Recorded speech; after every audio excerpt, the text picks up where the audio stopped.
Oi, gente! E aí?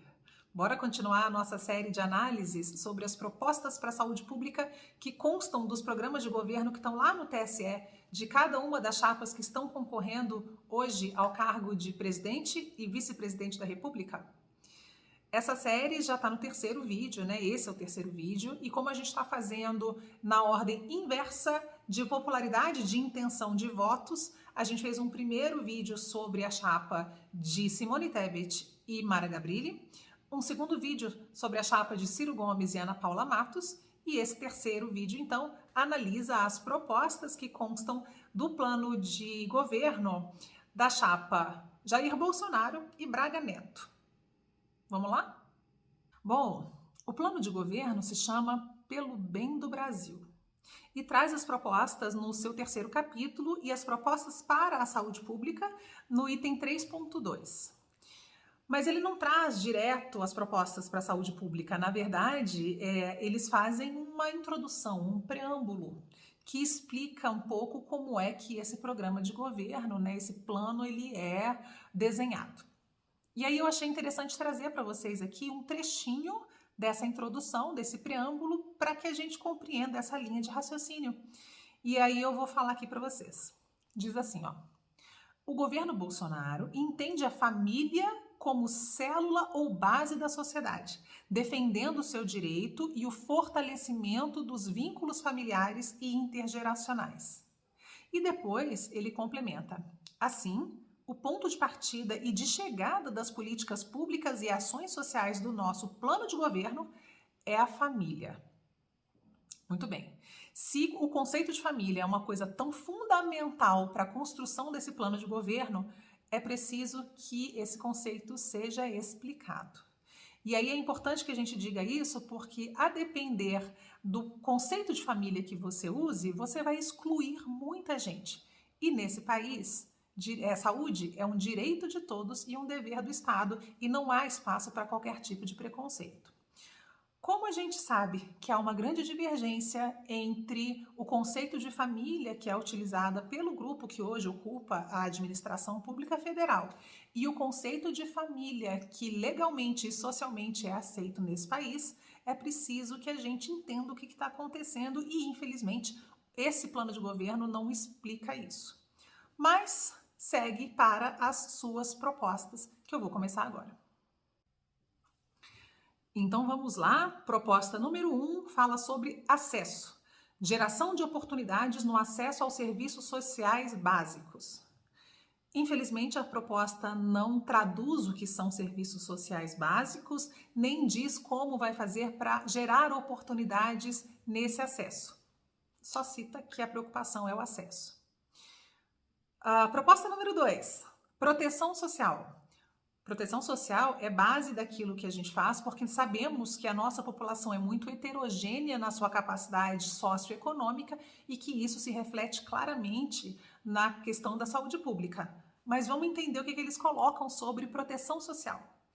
Implementar políticas públicas mais efetivas, melhorando a focalização e proporcionando maior conhecimento das necessidades dos cidadãos em situação de vulnerabilidade, garantindo a manutenção, a ampliação e o aprimoramento de um sistema de proteção social efetivo e sustentável, com impactos que vão além das questões econômicas e fiscais.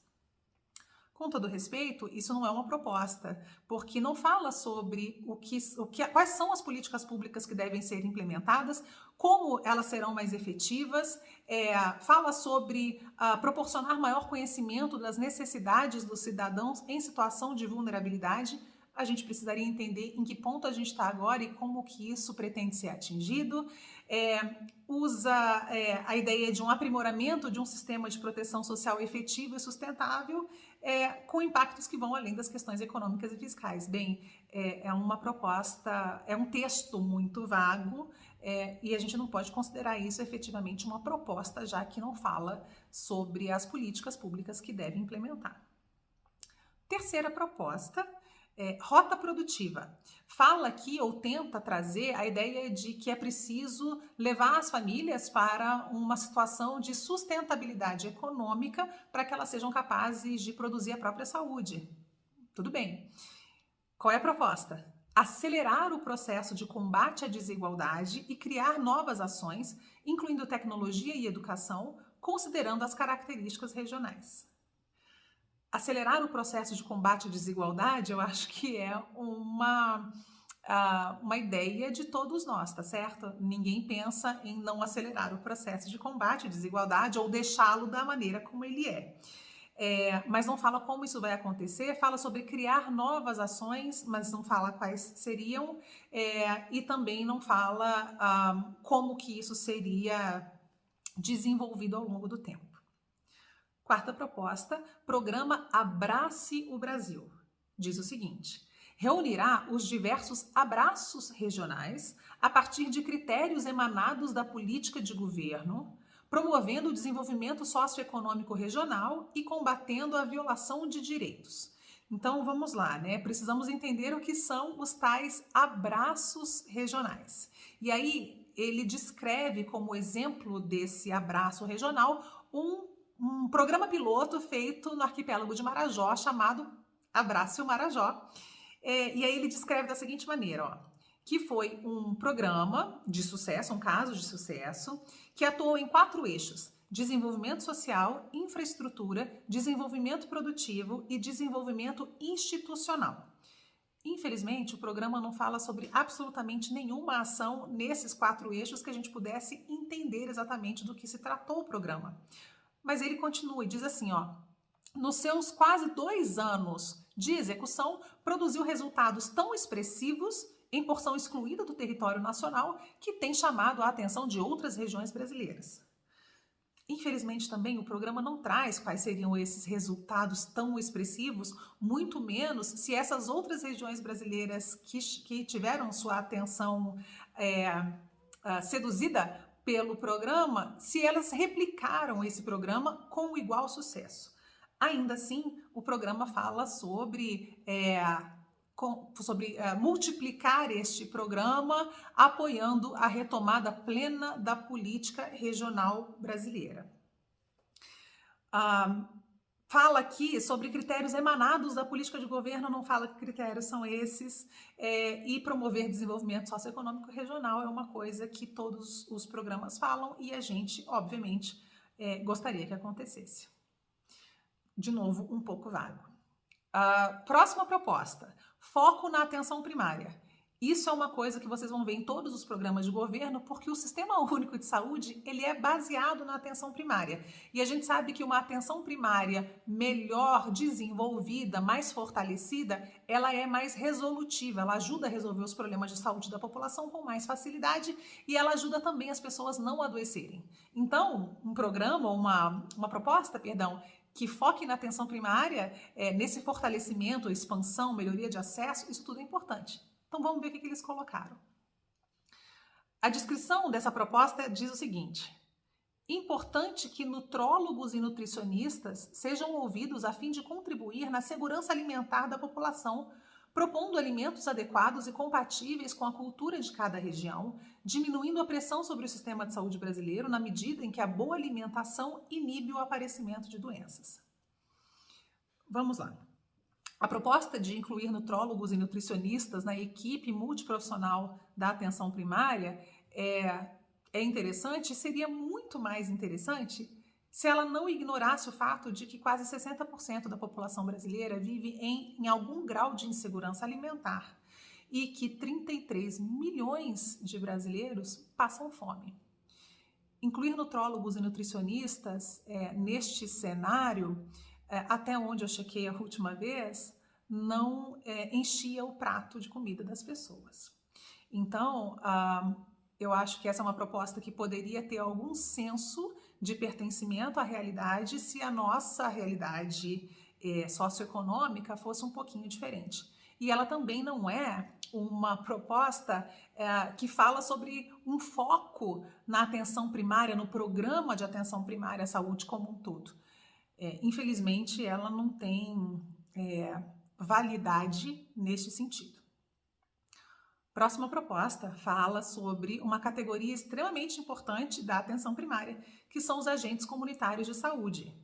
uma categoria de extrema importância, como eu citei, muito mal valorizada e que poderia ser muito melhor aproveitada na sua capacidade para, de novo, evitar doenças e promover a saúde das pessoas.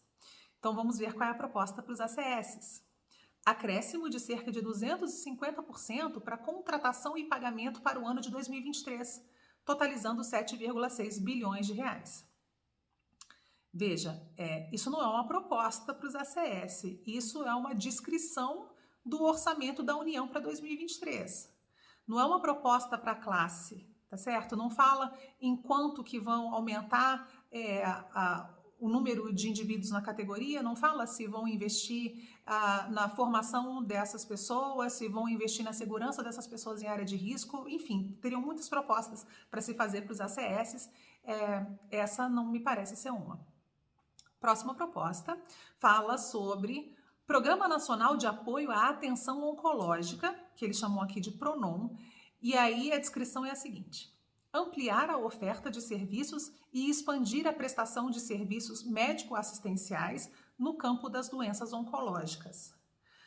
Oncologia, câncer, é um tema muito sensível e que precisa da atenção de todos nós. Então, ter um Programa Nacional de Apoio à Atenção Oncológica parece até sedutor para a maior parte das pessoas. Mas quando você vê ampliar a oferta de serviços, que serviços e como que se amplia? E expandir a prestação de serviços médicos assistenciais, como é que se dá essa expansão? Quais são os serviços médicos assistenciais que se pretende expandir o acesso? No campo das doenças oncológicas, que doenças oncológicas, todas, há alguma priorização? Enfim, também uma ideia bastante vaga e pouco palpável, né? Obviamente. Próxima proposta fala sobre o Programa de Incentivo à Atividade Física e ressalta a importância que a atividade física tem na proteção da saúde da população. Mas a proposta para o programa é a de continuidade. E é essa a proposta. Não descreve qual é o programa de incentivo à atividade física, não diz o que ele conseguiu nos últimos tempos, desde que ele foi implementado, qual é o resultado que motiva que ele seja continuado, força, então, a pessoa interessada a ir buscar na internet informações sobre o programa de incentivo à atividade física. Então, é uma proposta, se a gente pode chamar assim, extremamente pobre, que não traz nada para quem está lendo o programa. Próxima proposta não foge muito disso, fala sobre o Cartão Nacional de Saúde. Para quem não sabe, né, o Cartão Nacional de Saúde, ele é um documento que reúne informações de identificação do usuário do SUS. Então, traz nele nome da pessoa, nome da mãe, data de nascimento, contato, documentos, né, CPF, RG, traz esses números todos mais um número, que é o Cartão Nacional do SUS. A proposta é consolidar o Cartão Nacional do SUS. Ponto. De novo, também uma proposta que não nos diz nada, mas que talvez, complementada à proposta seguinte, que fala sobre saúde digital, faça um pouco mais de nexo, né? E aí, então, a proposta da saúde digital diz o seguinte: abrange o uso de recursos de tecnologia de informação e comunicação para produzir e disponibilizar informações confiáveis, olha que interessante, sobre o estado de saúde para os cidadãos, deve ser dos cidadãos ou das populações, enfim, para os cidadãos, profissionais de saúde e gestores públicos. É muito interessante que a gente trabalhe com dados sobre as pessoas e as populações, porque isso permite que a gente entenda quais são as reais necessidades e não fique trabalhando nem na adivinhação, nem no amadorismo na gestão pública. Entretanto, há um descuido nessa proposta que não cita a importância de se ter atenção à privacidade desses dados, ao cuidado com a integridade e privacidade desses dados, uma vez que a gente está falando de dados que são muito pessoais e que podem ser utilizados de outra maneira.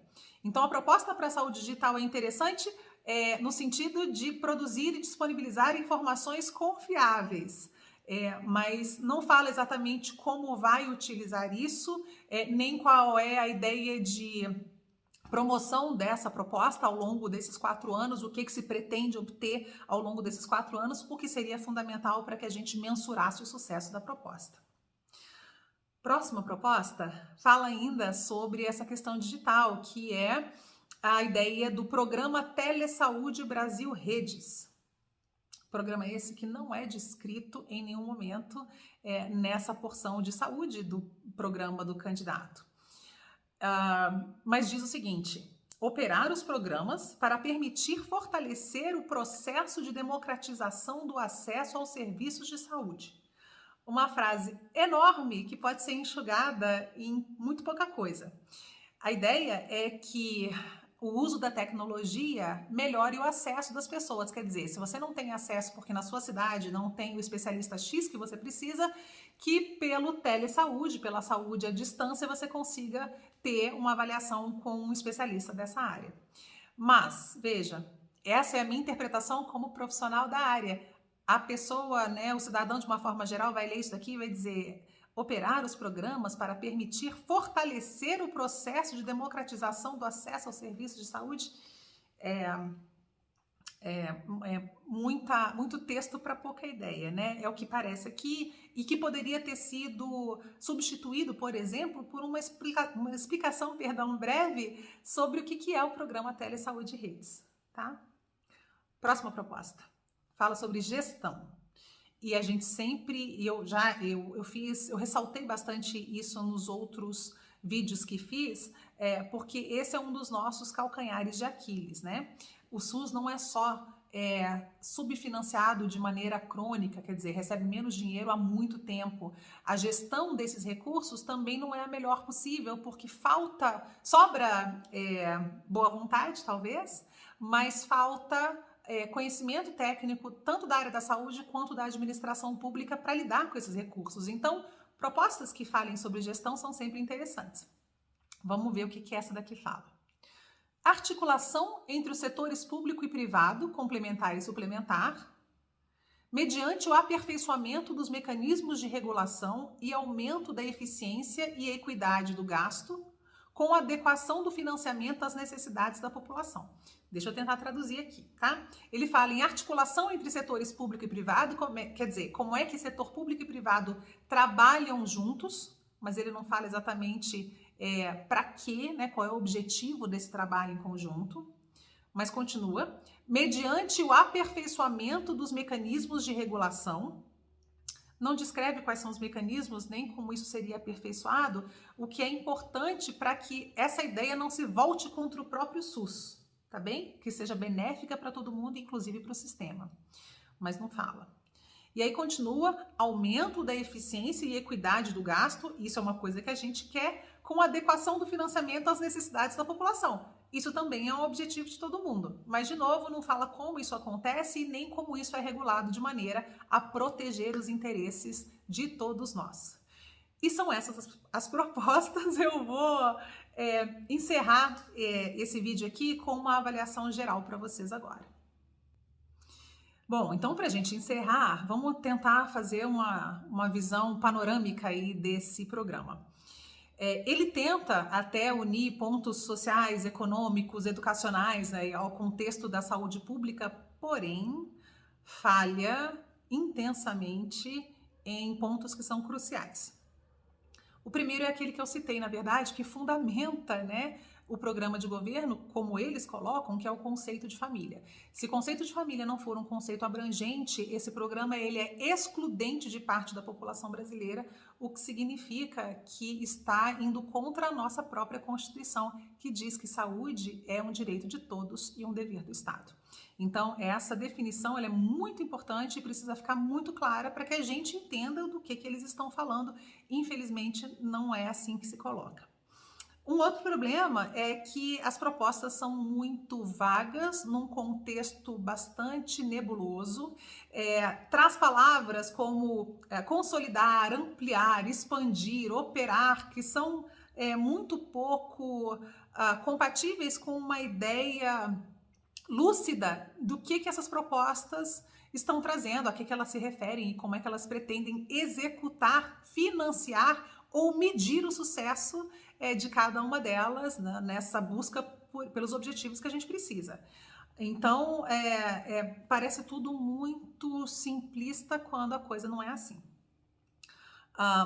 Também cita aí, por exemplo, propostas que são propostas ou antigas de outros governos que foram recicladas e utilizadas agora como se fossem novas. É o caso do programa Auxílio Brasil, que tem esse nome agora, né, neste governo, mas era conhecido como Bolsa Família.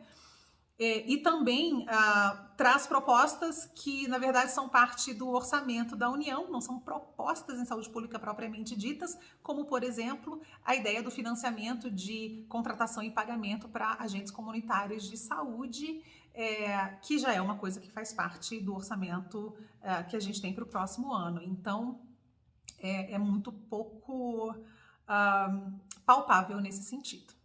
Fala sobre saúde do idoso, mas reduz as propostas concretas para essa faixa etária para o cuidado oncológico, assim como reduz a ideia de saúde feminina para o período da gestação, como se toda mulher fosse ou devesse ficar grávida, né, e não merecesse cuidado fora desse período. Existem outros problemas mais graves, né, ainda, ou tão graves quanto esses, que dizem respeito a nenhuma informação sobre o financiamento do SUS, propriamente dito, que a gente sabe que é um grande problema, ou sobre a promoção da eficiência do SUS em todos os níveis de gestão, não só no municipal, né, na ajuda à eficiência municipal, estadual e no exercício dessa eficiência e dessa transparência na gestão federal. Qual é o grande problema disso? Essa é uma chapa que tenta a reeleição. Tá certo? Um governo que tenta a reeleição. E a gente vem acompanhando o desmonte do orçamento da saúde. O orçamento da saúde vem sendo desmantelado, inclusive, para auxiliar no pagamento de medidas muito pouco transparentes, como, por exemplo, o chamado orçamento secreto. Então, quando a gente vê isso acontecer e a gente vê uma proposta de governo que nem cita o financiamento da saúde pública no país, isso é muito, muito grave. Sobre a mulher, eu até esqueci de falar, né? Ele reduz a mulher ao período gestacional, não é um problema só desse programa, como ele está colocado, já aconteceu em outra situação, mas tem um porém aí grave, né? Que fala sobre a importância da mulher ser atrelada ao fato de que ela chefia 50% das famílias brasileiras, como se o resto das mulheres que não têm essa oportunidade ou essa necessidade não merecesse igual atenção de um programa de saúde pública. O programa não aborda estratégias para ajudar a profissionalização da gestão do SUS na ponta, não fala absolutamente nada sobre comunicação e transparência nessa comunicação em saúde para a população de uma forma geral, o que foi um problema gravíssimo nos últimos anos na pandemia e que merecia um meia-culpa e uma estratégia para que isso fosse melhorado. Isso não aconteceu. Não fala sobre a demanda reprimida que o SUS tem, né? Aqueles casos que ainda não conseguiram ser atendidos e a fila só vem crescendo. Não fala como vai resolver isso, não fala sobre qualidade do SUS, não fala sobre saúde mental propriamente dita, não fala sobre desenvolvimento do nosso parque industrial, não fala sobre a formação dos profissionais de saúde. E esses pontos que eu estou citando agora são pontos que apareceram em programas de outros candidatos que não são nem mencionados nesse programa aqui. Por último, fala sobre alguns pontos que são muito importantes para a gente. Eu falei sobre a atenção primária e como é importante que foque em atenção primária, e há uma proposta sobre isso, mas é uma proposta que concretiza o foco da atenção primária na inclusão de nutrólogos e nutricionistas na equipe multiprofissional quando a população está passando fome. Esses profissionais não fazem mágica, eles não colocam comida no prato das pessoas, portanto, o foco na atenção primária, que deveria ser no programa como um todo, foi reduzido a uma proposta que não tem conexão com a realidade. Eles também citam no programa, mas não é uma proposta, quase que uma propaganda às avessas, sobre o Programa Nacional de Imunizações, o nosso PNI, que garante as vacinas que a gente recebe gratuitamente, conforme a nossa necessidade. Só que é quase que constrangedor que o programa cite um estudo que foi publicado na revista The Lancet, uma revista médica muito importante, que fala sobre mais de 1 milhão de vidas salvas no Brasil durante o período da pandemia por conta da vacinação. É constrangedor porque a gente se lembra do desserviço que foi feito no desincentivo à vacinação contra a Covid no país, por esta administração, né, e corroborada por muitas outras, inclusive. E também quando a gente pensa na desinformação, que não só não foi combatida nesse período, como foi acolhida por muitas vezes. Então, esse tipo de informação, né, de pseudopropaganda que traz esse programa, ela é bem complicada. Por que que esse programa merece essa atenção toda, né? E essa comparação, ele permite essa comparação entre antes e depois e a gente pensar em continuidade, exatamente porque é o grupo que está no poder e que tenta a reeleição. Então, pensar nessas propostas precisa acontecer num contexto em que a gente entenda da onde a gente vem caminhando e para onde que essas propostas pretendem nos levar.